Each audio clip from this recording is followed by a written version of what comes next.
The Canadian Immigration Minister confirmed a one-time TR to PR pathway for permanent residence for 30,000 workers in Canada.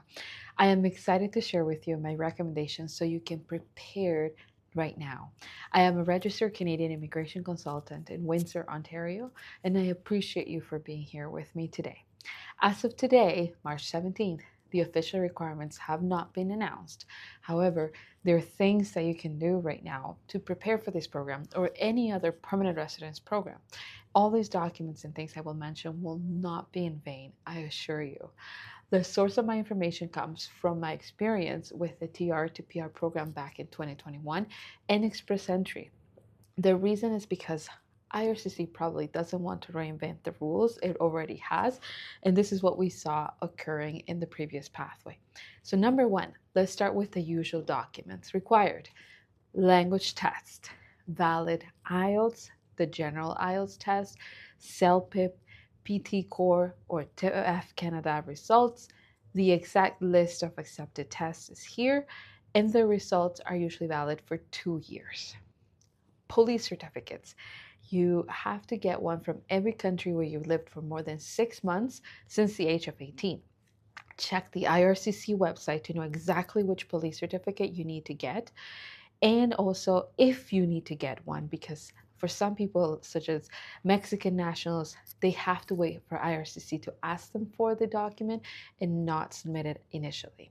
Also, you don't need a Canadian police certificate. Don't use up your resources in obtaining an RCMP background check because you will give biometrics, and um, you don't have to submit that unless you had a record and you want to be prepared. Employment evidence, super important. T4 tax forms, pay stubs, employer reference letters, matching the NOC TR code, and immigration status to show that you were working here legally, of course. This is one of the most important documents, the reference letter. The details that are usually required from IRCC are here. And note that this is not a usual letter that IHR will give you. So please ensure that you include the details that you want and that are required by IRCC when you ask for it. Education. This is an interesting one for me because I believe the focus is on work experience. I wouldn't expect it to be a big requirement, but since it can take time and education is good supporting evidence that you're able to do your job, feel free to do it now, which is an ECA, an evaluation of credential assessment, which is valid for 5 years. You apply online to any of the agencies that are supported and accepted by Canada. And last, the immigration status and identity documents, such as passport, birth certificates, proof of common law relationship, all your visas, your work permits, passport with stamps, letters from IRCC if you were in implied status or in the time of your work experience. Put all of that together and get it ready. And special circumstances, any document that you do not have that is not a major requirement can usually be explained in an explanation letter, especially if you're under a time crunch like in these programs. So these letters of references will be your best friend. It's really important that you see my notes in the description for all those details. Now, I want to give you some tips. One, create PDFs. It's better than JPEGs, than pictures. Label each document with your name and the title. Save it in a designated folder so you know exactly where to find it, and make sure that each file is less than 4 megabytes because that's the most common limit for documents submitted in the portals of Canadian immigration. Also, for sure, make sure that your documents are being translated if they're not in English or French. And remember that they don't accept translations from a family member, and they must be accompanied by an affidavit. Also, I would encourage you to log into the PR online portal so that you can familiarize yourself with what's there and know the information that will be required of you. And try your best to save everything and scan every document in color because that's the best way. Usually in the Express Entry, they want you to submit police certificates in color. For example, if they're not in color, they will return your entire application.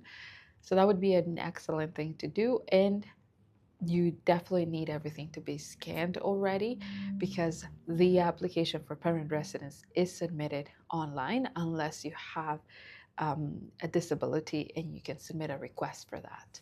As for your information, I would like to tell you that usually the forms will ask you for your previous 10 years of activities without leaving any gaps. That means if you were employed, unemployed, studying, working, traveling, make sure that you write down all this without any gaps so that you're ready to fill out that form.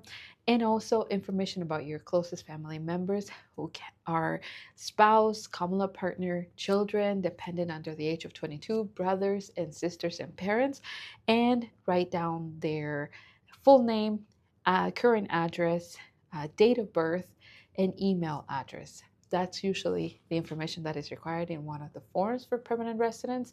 And this information I've seen that it can take time for my clients to gather, so it's best to do it right away. And try your best to save everything and scan every document in color because that's the best way. Usually in the express entry, they want you to submit police certificates in color. For example, if they're not in color, they will return your entire application. So that would be an excellent thing to do. And you definitely need everything to be scanned already because the application for permanent residence is submitted online unless you have a disability and you can submit a request for that.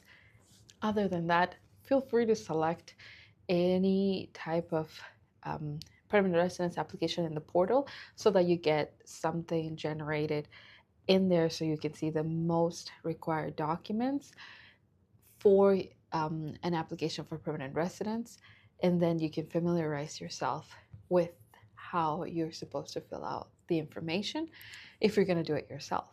If you're going to get help, feel free to gather all the documents and all the information and provide it to your representative, which will make this process so much easier for them.